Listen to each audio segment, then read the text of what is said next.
Ladies and gentlemen, welcome to episode number 19 of the Hold On To Your Butts podcast. Today on the show, we are doing a new format. That's right, a new format. We will be doing our normal video game news up top, but then the four guys, we will get together and we will have each a topic that we'll bring to the council that we will discuss here on the show and come up with a solution. So with that said, sit back, crack them with a cold one, and enjoy episode number 19 of the Hold On To Your Butts podcast. Yeah! Gameplay is fine, but the voice chat. Like, it's not just that. Like, let's say, so you get levels up and you get the gear and stuff, but you have to leave the lobby in order to change things. You just lose anybody you might be playing with. It sounds like Splatoon. Ladies and gentlemen, welcome. I welcome you to episode number 19 of the Hold On To Your Butts podcast. We are so happy that you guys have given us a 19th chance. Or if this is your first time listening, we welcome you with open arms into the Hold On To Your Butts family. If you didn't know, the podcast works a little something like this. Well, as of now, it works a little something like this. The boys and I are going to get together and talk about some gaming news like you're used to. But from now on, we're going to start talking about four distinct topics that each of us are going to be responsible for bringing to the show. Now, these things could be anything from video games to TV, entertainment, deep topics about dating and life and whatever that might be. So hold on to your butts because it's going to get real. Okay, I hate you guys. All right. So, also, quick plug. There is now a Game of Thrones spin-off show that is starting to occur from this. Now, I know none of you losers watch Game of Thrones, so I brought in a couple of pros. My friend Joe and John will be doing a weekly Game of Thrones reaction show to each episode. We did our preview show of Season 7, Episode 1 last week. If you haven't checked that out, make sure to watch it.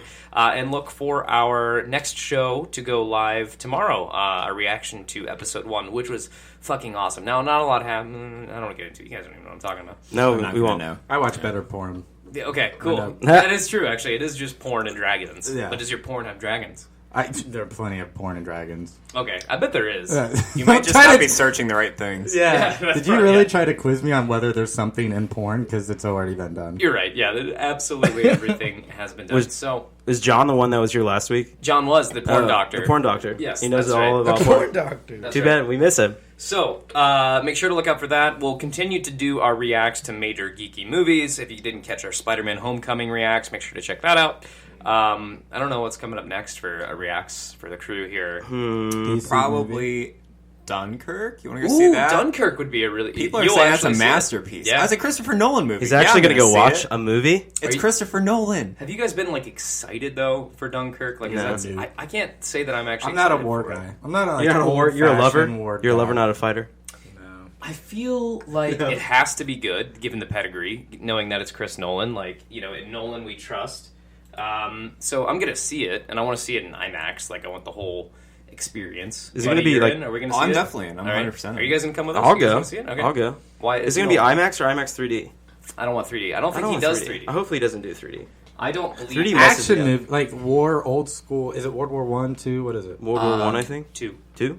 I don't know. I can't imagine that's 3D. I That's tried such to a like avoid the trailers and stuff, but I heard it's not like your normal war movie. It's not like a bloody like war. It's more of like a Wait, story. like what though? behind. Those classic movies. I thought it was supposed to be. Yeah, like I don't know. From a guy who's seen a lot of movies, you know, it's not your normal Sure. war How does it movie. compare to Fuck Jurassic yeah. Park, would you say, buddy? Or Saving Private Ryan.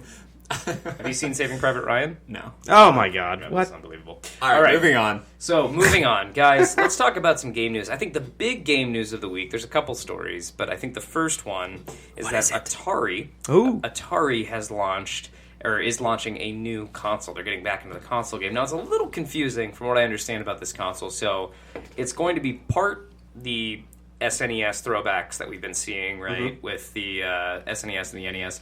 And play the old Atari games, you know, the 8-bit games that people seem to like back in the day. Pong. Pong, sure. Get a mad game of Pong going on. But interestingly, they also said, they didn't go any farther than this statement, but they said it inside has modern capabilities. Now, what does that mean? Like, I don't think they're going to be... Netflix.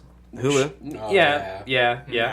Apps. Probably Android games, you know. Maybe. Who is YouTube. Atari its own company? Yeah. Still. What have they been Still doing? afloat. I want to say that they make software these days. Okay. Like So what kind of software? like games, like okay, games well, for yeah. other consoles and stuff like that. Pong remastered. Oh, Yeah. jeez. Buddy, why don't you look it up? All right. That's why we brought you on the fucking show in the first place. I'm trying not to use my data, but I remember I'm connected to Wi-Fi, so I can do that for you, Blood. Oh, thanks, man. You're welcome. So, what do you guys think about that? I mean, is that something? I mean, I don't think I'm likely to pick that up at all, to be honest. Ooh, I think it's a cool thing that they're doing, but they're honestly just going after the cash cow. Like Exactly what it is. They're basically just going after money right now. But they do have two options. They have like a wood grain one, the old school way. it looks dope. It looks sweet. It's really, really nice. Like if you could like put it in your house, it'd be like a nice little thing to have next to your like PlayStation. Do you have a price? No price yet. No, yeah. I think that you nailed it. It's just like, it's more nostalgia than even the NES. Because honestly, you literally, like, even if you grew up and watched it, you literally, I mean, come on. Did you, comparatively speaking, would you go back and get really into it? Or would it be like 30 minutes when you first bought it, an hour or two when you first bought it? Maybe when your friends come over and play it for an drunk hour. night game. And you move on. Well, that's the same way that I feel about the NES Classic and the SNES Classic, is that, that's cool that they're releasing that, and if that system meant something to you, and maybe you want to introduce your kids to it because you liked it so much, and you have, like, a young kid who isn't quite ready to, play with an Xbox or a PlayStation controller, and maybe they just want to go right to left on the screen. Maybe that's a cool idea. But for me, like, there's already so many games competing for my time, and there's so many good games coming out. This year alone, like, I think this will be a topic for a different show, but 2017 is a crazy year for games. I don't think we've had such a good year in a long time. That's a topic for another day. But, for me, there's just too many things competing for my time right now, and I don't think I'm going to give an 8-bit graphic system the time of day. I do like the idea of, like, it's something I would probably, like, if I had a nice entertainment system or set up in my, like, living room, it would be cool to have that old It's wooden pretty small thing. too. Yeah. It's like maybe put it it's over in almost the as big as corner, an like iPad. maybe on a bookshelf, like a decorative, nerdy bookshelf, and they put it there. Yeah, it works, and you're like, oh, I'd never plug it back in. I think Blev brought up a really good point, though. Like, what if their marketing tried to make this your, like, replacement for your, like, Roku, or the replacement for whatever you use to stream, Netflix and Hulu and stuff like that. Yeah. That just also happen to have, some cool games, like If You Got a Minute to Kill or whatever. Or, I'm watching a show with Kendall, and Kendall goes to take a shower or goes to, do something else or talk to one of her friends on the phone, and, like, we have to pause it. Instead of just, like, sitting there watching a pause screen, like a Roku pause screen, what if I could, like, fire up Galaga or something? You like know what I mean? over top of your screen. Yeah, just so you can always I click think right that's back to it. I think that's Screensavers Galaga. Yeah, that's That'd be cool. that's actually a great idea. But what is the problem is that it would be getting into that industry, which is already competitive. Yeah. And a Roku's kind of even lower on that end of, spectrum of that, and you're going to try to get in there and try to beat them. I mean, I think you're going to lose. Yeah. So I looked up what Atari's been up to. In 2013, they filed for bankruptcy, but they came out of it. Good start. Chapter 11, yeah. But they came out of it a year later, and they announced a new corporate strategy that would include a focus. I'm bringing off the Wikipedia article. Would include a focus on new audiences, specifically LGBT, social casinos, real money gambling, and YouTube. So that's a very interesting Market. portfolio. And then now, like a new console. Yeah, It's not really a new console per se. Well, you know what I mean, yeah. but like now they're getting back. Like all of that you did not even mention Gaming. this thing, this Yeah, system. well, that it was that thing in 2014 on the timeline, and literally the next thing is this console. So they've been doing nothing for the last 2 years. But that Probably happens this. like all the. I mean, that doesn't. I don't know if it happens all the time. But you remember back in the day when like certain large companies that are like hotels now started out with like selling like auto parts, and then they just transitioned into now or like those kind of things. That did happen. I can't think of anything off the top of my head.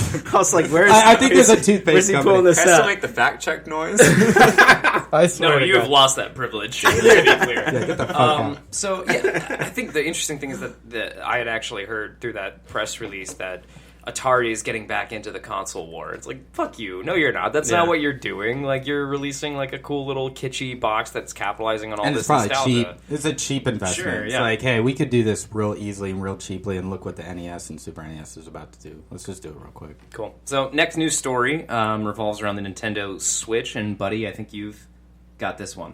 Yeah, so Splatoon 2 is coming out on Friday, which Okay, sorry. Just like that. I'm excited for it. I'm going to buy it, but there's some questionable design choices between the game and also the app that they're launching alongside with it. Now, for our listeners, if you don't know, I'm sure if you're listening to our show, then you know that. But the app essentially is how you're going to be able to do voice chat with Nintendo Switch. There's no built-in functionality for the Switch to do voice chat. So let's start with the app. So the app, in order to voice chat with somebody, you have to be friends with them. So that can either be a real-life friend or somebody that you play with online and become friends with.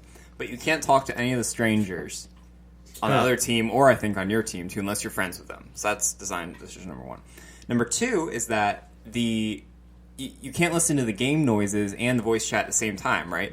Because the game could come out of the TV and the voice chat out of your phone app, but if you're playing on the portable system, it doesn't work because you can only plug your headphones into one thing.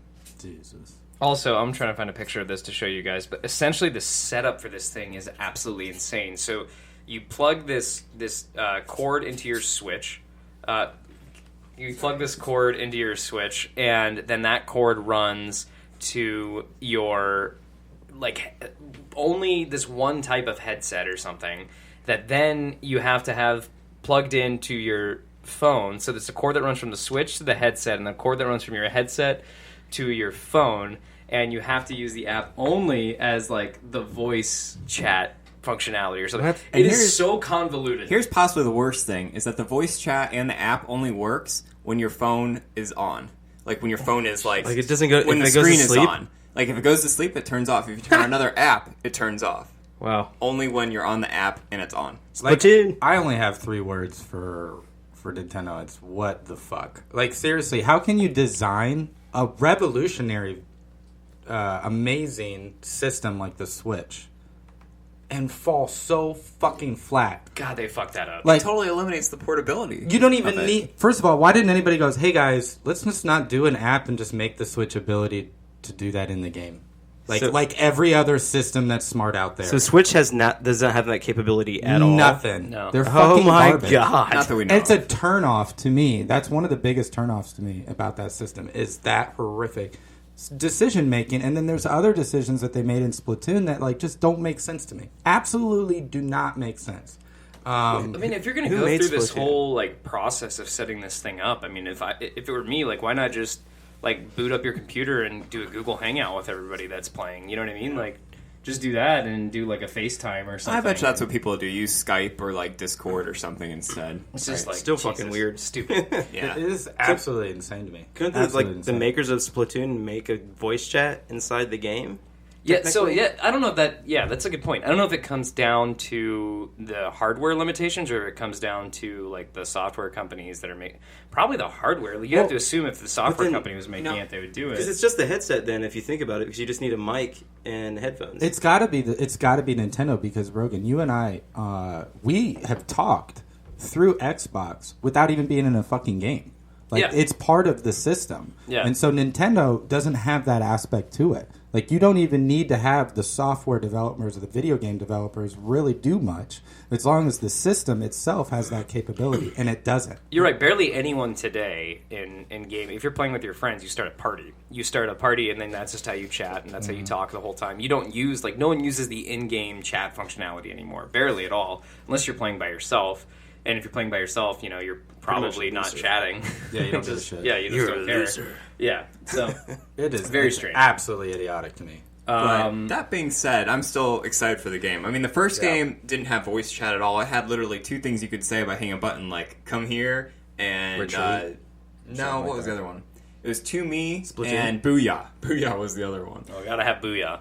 Yeah, Come to me, so, booyah! like, even if nobody uses the voice chat, I still think it's going to be a great game. I mean, I looked at the gameplay. The gameplay does look fun. I'm I not think I'm gonna gonna lie. get it. I just want another game for my Switch. Like, I mean, if that's good and like that's something that I can like jump on and play with Buddy in some fashion, whether we do this ridiculous convoluted voice chat or something different. Yeah. Like, I just want something to play again. I'm probably gonna pick it up Friday because I'm going on a road trip and there's a single player thing, right? So I don't need to Yeah, connect so if any of you guys out there are thinking about getting it, I would recommend playing through the single player first and then playing the online, because the cool thing about Splatoon 2 is that it has the motion controls, which some might argue, no, I don't really like the motion controls, I want to use the double analog joystick. But really, I think the motion controls are more accurate. You just have to get used to them in practice. I think single player is a good way to do that. So I'd try that out.